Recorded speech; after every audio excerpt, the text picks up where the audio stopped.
After being missing for 42 years, woman is found in the strangest place. Imagine, if you will, driving your loved one to see the doctor for a routine checkup and coming back to find them missing. That is precisely what happened to a couple from upstate New York. A man drove his wife to her doctor's appointment and told the wife that he would return as soon as it was over. The wife agreed to wait for her husband's return, so off the husband went to run his errands. Never once did the husband suspect anything out of the ordinary would transpire, yet something strange did happen. A series of events would lead the husband on one wild adventure. The husband went about his day around town not thinking anything was about to happen to his wife. After all, she was in a safe place, right? And there would be no safer place than a doctor's office. When the husband returned an hour or so later, he expected to find his wife waiting for him. Instead, he sat waiting for her, and when she didn't show, he got the shock of his life. The receptionist at the front desk explained to him that the wife was nowhere in the office. What could have possibly happened to her while he was gone? It would take a long and grueling 42 years for the mystery of where his wife went to be solved. The day started like any other for the Stevens. They both had their to-do lists. For Flora Stevens, she had a doctor's appointment she needed to get to and booked one earlier in the day. As for her husband, he too had a list of things to get accomplished, and so he took Flora to the local clinic to get her cold checked out. Flora's husband drove her to the clinic and dropped her off with the intentions of picking her up later. But little did he know that he would be going home alone that night. Florence, or Flora for short, was a 36-year-old woman full of life. She lived for adventure and excitement, which is why it was so startling to discover she was missing when her husband went to pick her up from the local clinic. After all, she only went there for a cold, right? It wasn't like there was some life-threatening event going on behind the scenes, or was there? The last her husband saw her was August 3rd, 1975. So where did she go? Was she kidnapped? What happened that fateful day? The summer of 1975 was a fun roller coaster of a time. There was a vibe in the air that made everyone feel like stars and a lifestyle that people lived. It was a high time where the parties were constant and the good times could be had by anyone, anywhere. For Flora, her good time happened to be at her place of employment. She worked at the lavish and hip resort called the Concord, located in the Catskills. The Concord was the place to be since it held 1,200 rooms and was a huge hit for tourists and locals to unwind. During the investigation into Flora's whereabouts, the detectives discovered that she once attended Lincoln High School in New York. The officers on the case learned a bit of information from her application to the Concord. But how was an old high school name going to help the police locate Flora? With hardly anything to go on, there was one thing the detectives did know. She was married to a man named Robert Stevens. From the moment Flora went missing, no one had any clue as to how it could have happened. Was she kidnapped? Did she walk out of the clinic and never look back? Not a single detective, and Robert Stevens himself, had any clue what could have happened to Flora. Many people in the neighborhood joined in to help locate the missing woman. Everyone who became involved in the case grew curious as to where Flora was. After all, she was a nice lady, so where did she go? You see, back in 1975, people didn't have the internet to help them locate missing family. In fact, trying to find someone was a whole different ballgame with a different set of rules. And for Flora, no one knew if she had any family she might have gone off to visit. Not even her husband had any ideas of where his wife could have gone to. There were no breadcrumbs leading him to her. No cell phone to track, which made it incredibly difficult to figure out where she may have gone. The whole situation seemed positively hopeless. The detectives and Flora's husband Robert tried to figure out what happened to Flora. But the days turned into weeks and weeks into months. Each new lead seemed to go nowhere, and it became clear that the detective on the case had to put a pin in solving Flora's disappearance. With no new trails or leads to follow, it was time to mark the case as unsolved. No one knew where Flora had gone off to, and Robert needed closure, so he stopped looking for Flora and moved on with his life. Little did he know that it would take nearly half a century for the case of Robert's missing wife to be solved. After the case went cold, it would be looked at again until 2017. It was then that Jan Solomon discovered an interesting fact that would bust the case wide open. Jan Solomon happened to be one of the senior investigators from New York where the case originally went unsolved. As he was going through old files, he uncovered an interesting detail that had been overlooked during the initial search for Flora. As Solomon shifted through the case, he couldn't believe his eyes. What seemed so obvious to him was completely overlooked when the case was first opened. But still, there were questions that couldn't be answered right away. Questions that would eventually be answered if he could find Flora. One of the main things that went through Solomon's mind was the same as everyone else's. Where was Flora? And where had she been all this time? Of course, the questions were also haunting the people following the case and holding out hope that someday Flora would be found. Jan Solomon picked up the case for Flora and realized that there was something familiar about it.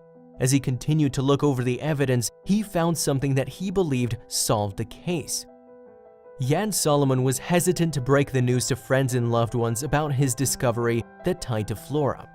You see, he found human remains and jumped to the conclusion that the woman he found was Flora. But before he could wrap up the case, he had to figure out who the remains belonged to. Over the next several days, Solomon had to make some phone calls to determine who the remains belonged to. The first call he made was to the Sullivan County Sheriff's Office. Jan Solomon's first objective was to speak to the detective there and bring up the case. During Jan's conversation with a detective at the Sullivan office, he explained how he found remains of a woman in the Catskills area. The detective was all too happy to help solve a decades-long case and decided to help Jan identify the lady. Unfortunately, there are 70,000 women that go missing in the United States each year. This number is relatively high because some women that end up on the list are cold cases. For Jans, it was going to be difficult to take on the case of Flora by himself, but with a little luck and a keen eye, he was determined to figure out what happened to Flora, even if that meant determining what killed her. Luckily, in today's world, we have all sorts of technological advances that weren't around in the 1970s. Each person that goes missing is given a file that is put into storage. All Jan had to do was access those files to figure out whose body he found and if it belonged to Flora. But with 21,894 cases that were considered active, Jan certainly had his work cut out for him. He had to go through these records to pinpoint if his discovered body matched any of the women in those files. Jan Solomon understood that going through 21,000 and some files would take more time than he had to offer, which was why he decided to get a team to help him sort through the missing cases. As you can imagine, it took some time to sort through all those open case files, but the team was determined and focused on looking for a connection to the body Solomon found. He, like the rest of his team, would need a little patience and a lot of luck. Solomon didn't just go through open files. He wanted to solve this mystery as quickly as possible. So he left his team to the files and headed out to Sullivan County to do a bit of research of his own. Solomon had a hunch that maybe doing the footwork and seeing for himself where potential crimes took place, he could get a better understanding of the situation. Jan Solomon quickly realized that the woman he found came from Sullivan County. He used his wits and skills as a detective to narrow down the search even further. All he had to do was dig a bit deeper to find the answers, and that's exactly what he did. Eventually, Solomon found the open case that matched his findings. After all the evidence in Jan's findings, he asked his team for one more favor. He asked his team to try to find any living relatives or friends that may be connected to the woman he found. Unfortunately, even after some time, neither he nor his team found any living relatives that were connected to the woman he found, and so the case of Flora remained unsolved. There's no doubt that the file Jan pulled out of all the missing cases had been collecting dust for some time, but after being able to link a body with an open case was great to give closure to one family. But what about Flora? Flora's case was opened back in 1975. It too was lost in the slush pile of missing persons over the years. Not to mention the information within the file didn't hold a lot of information to go off of. But no matter, Jan Solomon wasn't ready to throw in the towel. He and his team knew they were onto something, they just had to dig a bit deeper. With so much time invested in cracking the case, Jan Solomon had no other choice but to hand off the Flora case to Detective Rich Morgan from the Sullivan County Police Department. Try as Solomon might, he just couldn't crack the case on his own, not even with a highly skilled team he had. Detective Rich Morgan took over the extensive case and was charged with connecting Flora's case with the body Solomon located. Somehow, somewhere, Detective Morgan knew there had to be a link, so he dug in. It took him some time, but after a while, he finally managed to dig up new information. Detective Morgan hit a break when he discovered the woman's identification badge. Now, finally, they had a name to go with the body that Solomon found months prior. The ID proved that the woman worked in the Catskill Mountains just as Flora did, but Detective Morgan discovered that the woman also went missing around the same time Flora did. You have to understand, when Flora went missing in 1975, they didn't have the same technology we do now. There was no missing persons database or even a way to tap into that kind of information, so the case went unsolved and stashed away in a dark room to be forgotten.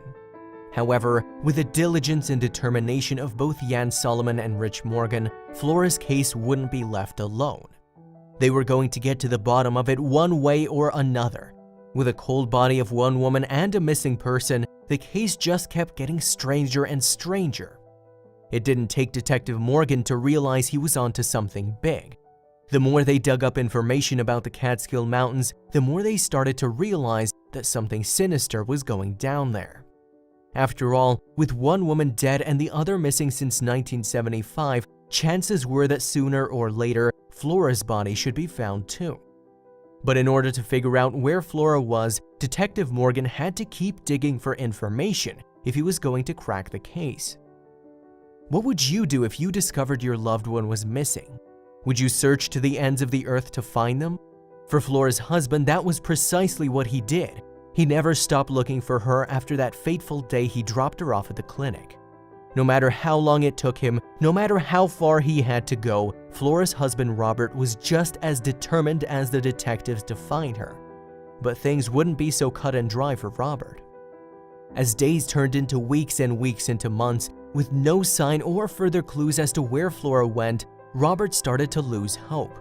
It turns out that he went to his grave 10 years after reporting Flora missing to the authorities. Robert spent most of his life wondering what had become of his missing wife. He never got the closure that he so rightfully deserved. But maybe in the end that was a good thing for Robert. After all, he didn't have to keep worrying or wondering if she could walk back into his life. With the passing of Robert, things got even more complicated for Detective Morgan. Now, with no further living relatives, Flora's case was getting colder than it had ever been before. Detective Morgan, as well as Solomon, had several hunches that they wanted to play on, but with Robert passing away, no one else to talk to, they found themselves once again at a dead end. When it comes to modern technology, Detective Morgan had all that he could need to solve the case. He had a database of missing files, he had access to county records and transcripts. But the one thing he had that would help him crack the case was the ability to search the local and national Social Security databases. On a hunch, Detective Morgan scoured the Social Security database in hopes that he would get a ping on Flora's case. And sure enough, he discovered that Flora's Social Security number was in use. Someone out there was using the exact same SSN that was assigned to Flora. The first thing that Detective Morgan did after discovering that Flora's SSN was being used was to track it down. He wanted to know if it was a case of identity theft or something else. So he went out of his way to get in touch with the assisted living facility that was nearly 250 miles away. In a small town north of Boston, Morgan would finally get some answers. The detective called the home hoping to get to the bottom of the case. He spoke with several of the staff members only to discover the person at the home was named Flora. With the name spot on, Morgan got his hopes up. It was then the staff mentioned that Flora's last name wasn't Stevens, but Harris. Detective Morgan discovered that Harris had been there since 2001.